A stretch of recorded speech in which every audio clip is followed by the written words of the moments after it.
As a parent and someone who has paid their fair share of tuition, one of my aggravations has been that I have very little say so in what my children learn and what they're being taught. In fact, there have been times that I have wanted to jerk my kids out of school because I flat out didn't like what they were being taught and was really powerless to do anything about it. Well, Priscilla West has written a book, and it's called The New Face of Woke Education.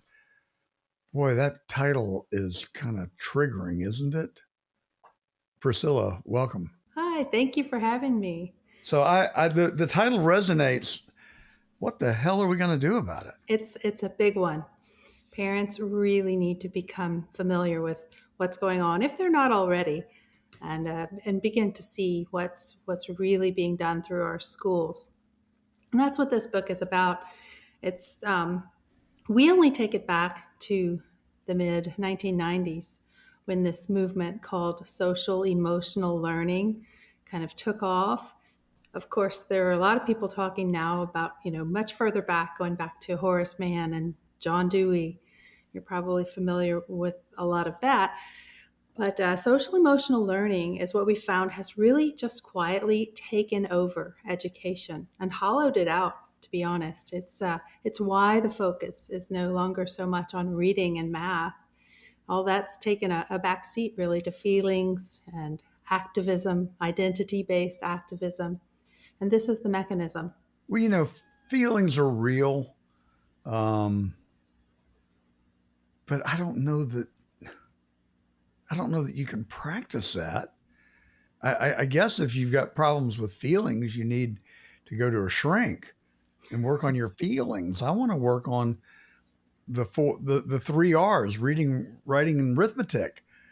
How have we lost sight of what has made this country great, and really what helps develop the mind, spirit, and body in education?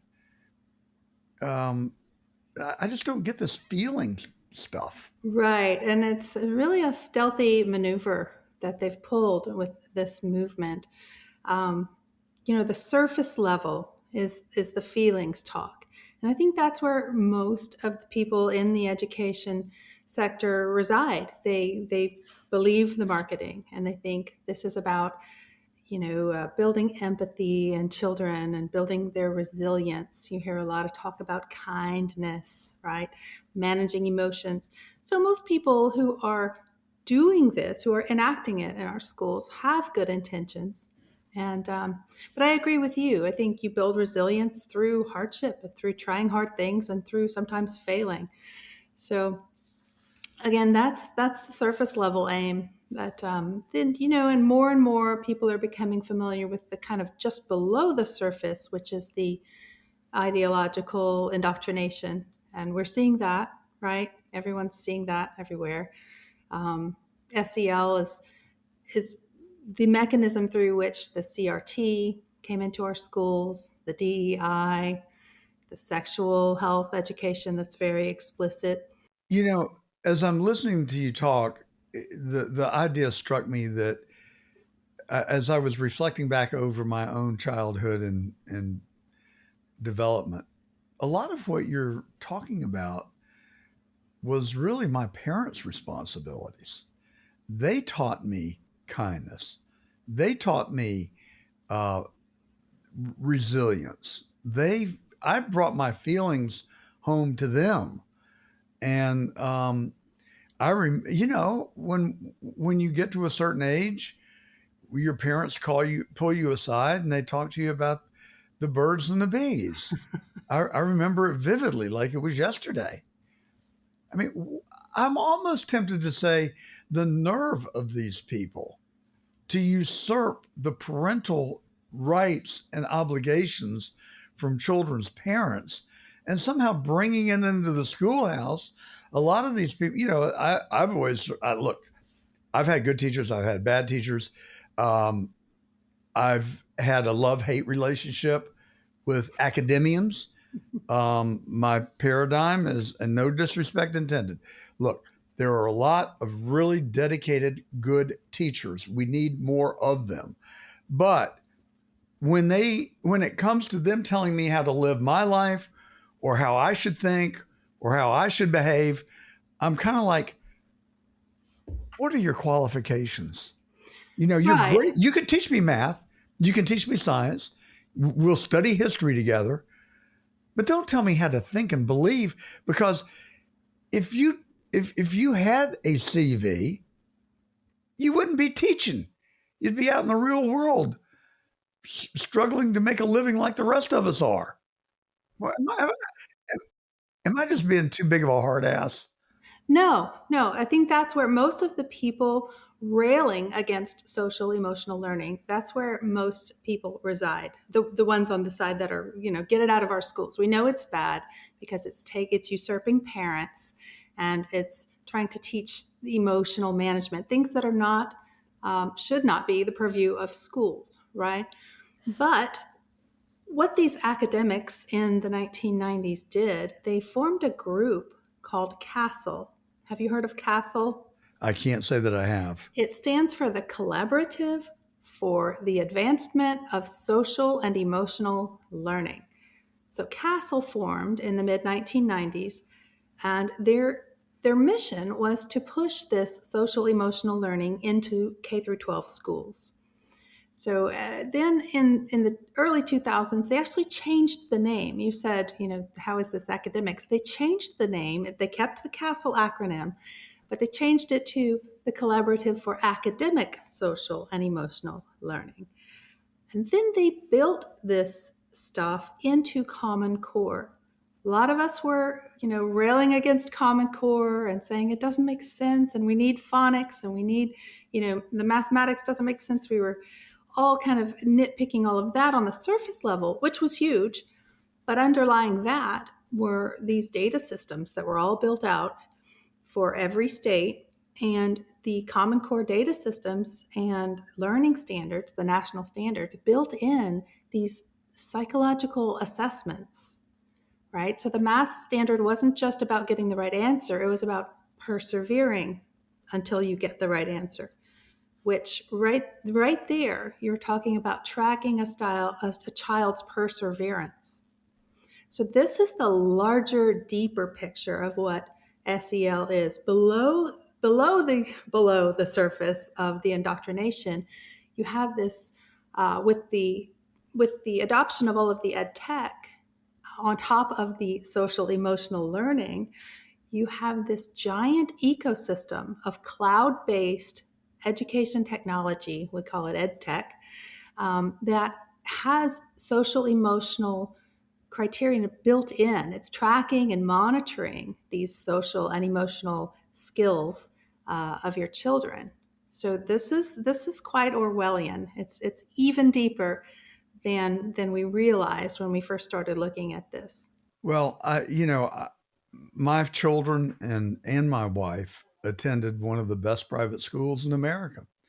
It's called Westminster Schools. It's right there in Atlanta, Georgia. It's existed since the uh, 50s, and it looks more like a college campus than a high school campus. And they had such a sterling reputation. And our Atlanta listeners know exactly what I'm talking about. And it was a Christian based school, and they did teach values, but they really teach academics. And then somewhere along the line, I guess some of the wrong people, and it was largely some of the parents got involved, and they truly wanted to transcend this wonderful institution into being something else. And by the end of their little experiment, they had adopted, or they had been given the name Woke Minster. That's not a badge I would want to wear if I were them. But one of my wife's relatives went over and very respectfully complained to the head of school, and the conversation started to go south, and it wasn't going well. And she made the statement, "Look, I feel like I'm a legitimate stakeholder in the school. I went to school here, My children go to school here, and my family has given a lot of money. And you know what this guy's response was? We don't care about your money. We don't need your money. Wow. That's arrogance. And Woke Minster probably had a an endowment that rivaled many uh, well-established colleges and universities. They had a lot Wow. of Koch money, a lot of successful, ultra successful business people had attended there, so they were a money raising machine. But can you imagine telling a donor and a parent that we don't care about your money, we don't want it here? How dare you? No way. That is incredibly arrogant and so disappointing. But I don't think it's a. What I'm saying is, and the reason I bring it up, I don't think it's an isolated example It's not. because you've seen this trend, and parents everywhere are complaining, but it falls Yes. on deaf ears, such that I think homeschooling has become a real um, uh, force in the educational system today. I interviewed here not long ago Kevin Sorbo and his mother, and they've written a book about homeschooling. She has three children, as I recall. She homeschooled all three of them. I met Kevin and his mom serendipitously a couple of nights later, and they were just lovely, nice people. But they said, "To heck with it. They're not going back into the public school system. It's lost its way." Right, the public school system and many of the private schools, as you say, it's coming in through, and in the public school system, it's embedded. All of this woke indoctrination is embedded through the learning standards, which are adopted, by the governments or by the districts or sometimes by the school. But in the private schools, it comes in through the accreditors. So, in the case of your school, do you know if it was National Association of Independent Schools accredited? I'm almost sure. Yeah. I can't say for 100%. Or Cognia, the largest accreditor of K 12 schools, is very much on board with all of the social and emotional conditioning that's occurring. So ultimately, this is a global phenomenon. The UN, US aid has been funding it in other countries as well. I saw someone on Twitter pointed out yesterday that we spent through USAID $96 million to implement social emotional learning in Lebanon. So this is ultimately what it boils down to is a tool to implement a globalist mindset in children and in entire societies in some cases. The UN has a division of UNESCO that educates children in crisis situations. So, after an earthquake in Turkey, they'll go into, they can't have the kids not being educated for a few weeks. So they rush in, and the social emotional learning and the tracking is even embedded in those programs. So it's global. And here in the US, it's in all 50 states and private and public. So you're right, homeschooling is flourishing. I think I saw that it's increased tenfold in recent years, which is fantastic. Even homeschoolers need to be on the lookout. A lot of homeschoolers use cloud-based programs to supplement some of their subject matter, right? I mean, I know if I had to, I have an engineering degree, but if I had to teach my kids calculus right now, I really don't think I can recall. No, I would have to bring in a subcontractor to pick up that piece. But you have had a phenomenal career, Priscilla. You worked in Louisiana, Oklahoma, Venezuela, and Barbados in oil refineries. That's right. I'm sorry, you just don't look like an oil rigger to me. Tell me, what were you doing there? I had my flameproof coveralls and my steel-toed boots and my pipe wrench in my back pocket. It was it was a lot of fun. I was there for 5 years, and then I switched into the trading industry. But really, my path through Venezuela, living in Caracas, and seeing, I happened to be there right as Hugo Chavez was getting elected, and rising to power, and he tore up the Constitution and put all his cronies into place. And I watched all of that unfold. I had never been interested in politics or, any of it. I was an engineering nerd, right? So it was quite the eye opener. And eventually I had to come back home to the US because things got so bad there. The zoo animals and all of that. So What, I missed what you just said, that it got so bad that what? that I had to come back to the Yeah, but US. you said something about animals. I Oh, didn't. the zoo animal. They were eating the zoo animals. Did Eating you the not hear that? zoo They were animals. eating the animals out of the zoo. It got so bad in Venezuela for a while there. I think it's leveled out a little bit, but yeah, things got pretty dire. Didn't President Trump observe that they were eating cats in Ohio during Right. the election? Well, it I wasn't a mean, cultural thing. It was desperate. It was yeah, poverty after Hugo Chavez rose to power, and things got so bad. A lot of the and brought in socialism that was going to make everything so much better, right, exactly, and they devolved into poverty. I right. mean, when is the human race going to realize that socialism has never worked? It never will work because it defies gravity. It defies human nature. It does. Well, they're not going to realize it anytime soon, as long as the educational systems in every nation around the world are piping socialism into directly into children's eyeballs through all of this ed tech. And it's to a lesser extent, it's in the textbooks as well. Bingo. You just illustrated the point that was roving around in the back of my brain. Your colleague, Peter Schweizer, who founded the Government Accountability Institute, who actually I think is where you get your money from. That's where you work. I'm sure you're getting good royalties off of your new book, The New Face of Woke Education. But Peter Schweizer really opened my mind and allowed me to see the disproportionate influence and in some cases literal stranglehold that China has inside the borders of the United States. And I was unaware of it until he opened my eyes.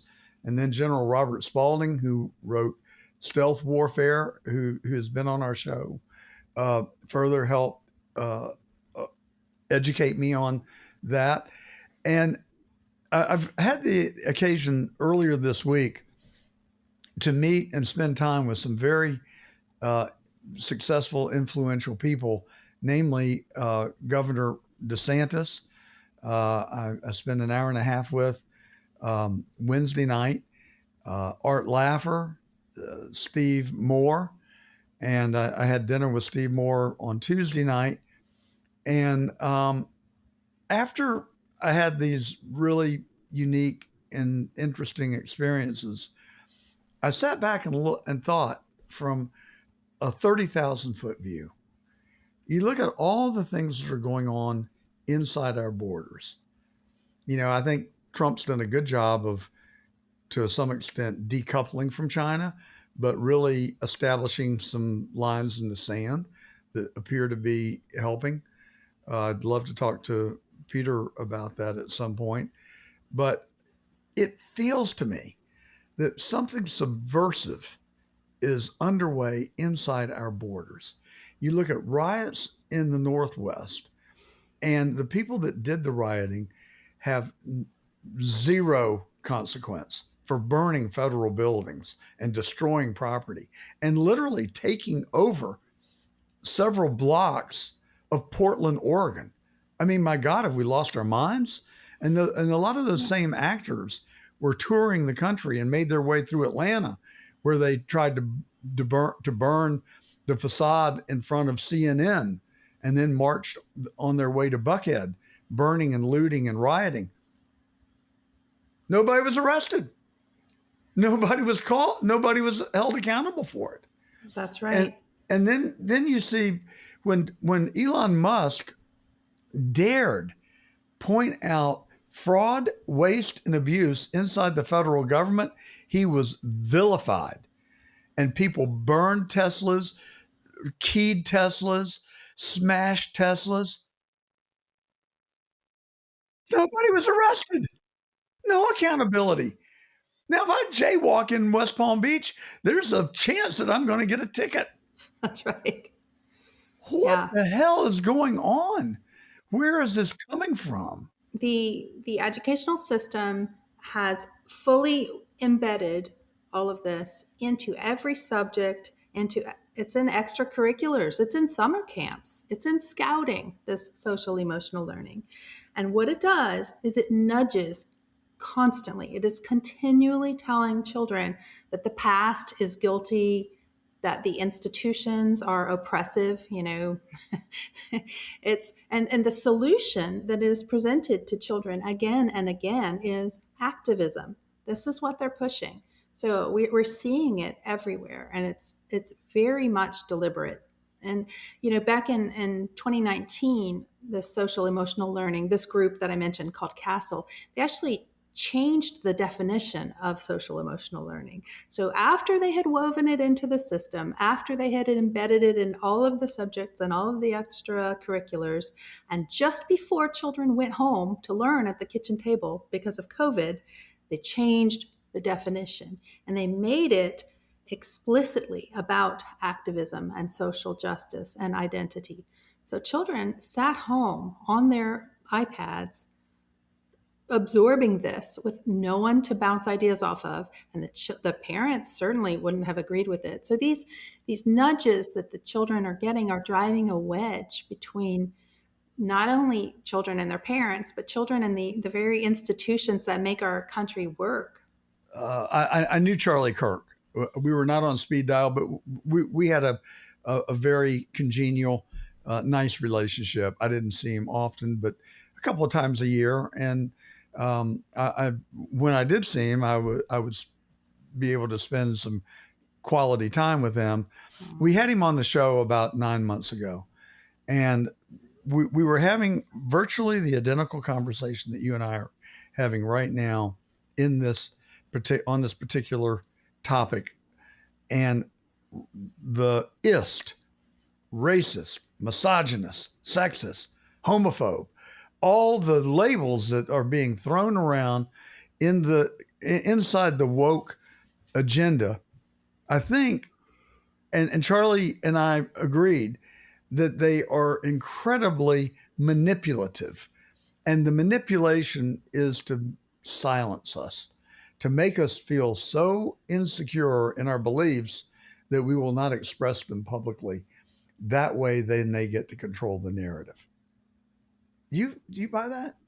Absolutely. I think it worked very well for years and years.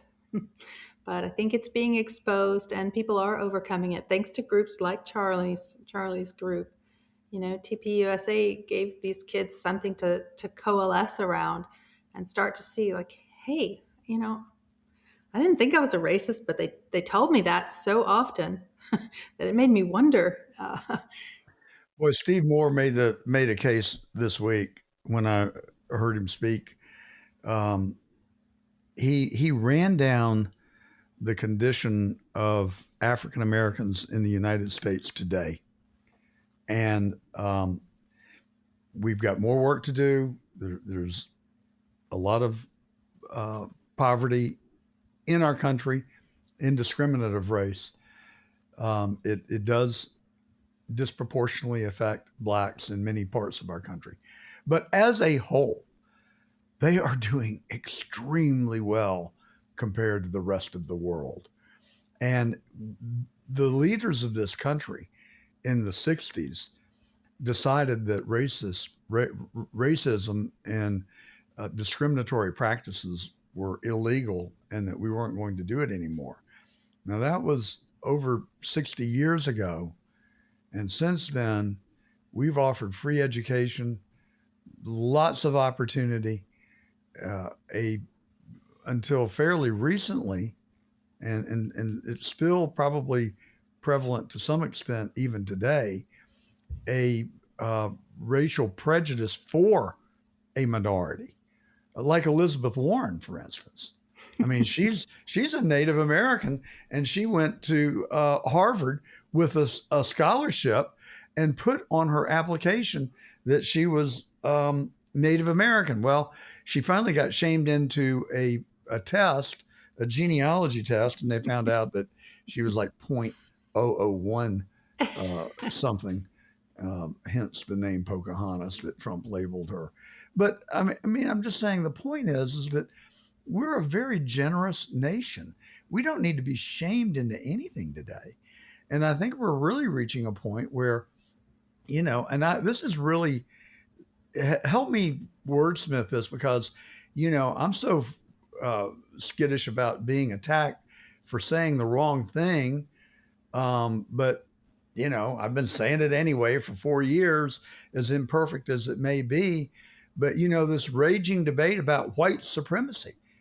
Well, today, I think if you're a minority and you need an extra advantage in this country, that you're really saying that I'm inferior, because the tables are pretty balanced today.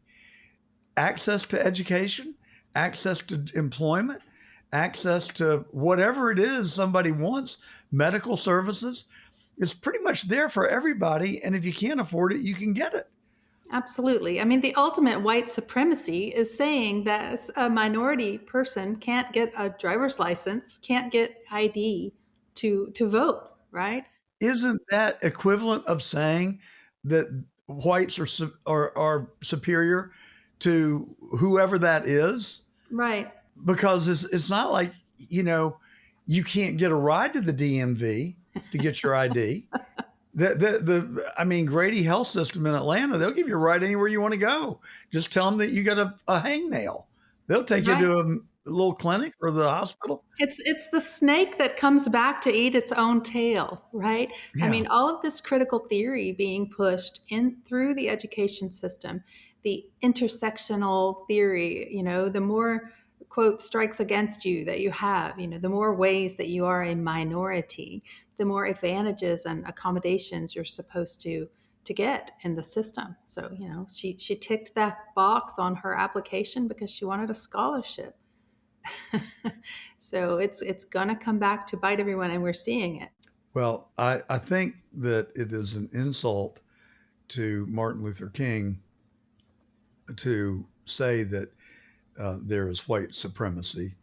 Yeah. In 2025, I think that we've not accomplished the objective, but I think we've come pretty darn close to being able to be judged by the character of one's heart, and not by the color of their skin. Yeah, we had, but these what's going on in the schools, I think, is really eroding that, and it's just chipping away at that whole idea. It's such a shame because his legacy was an important one. Um, and now it is that kids are being told if they are white, they are automatically by nature racist, and no matter what they say or do, that they will never understand. Right? That's critical race theory. The white man is the oppressor. And you know what? That just strikes me as the epitome of ingratitude.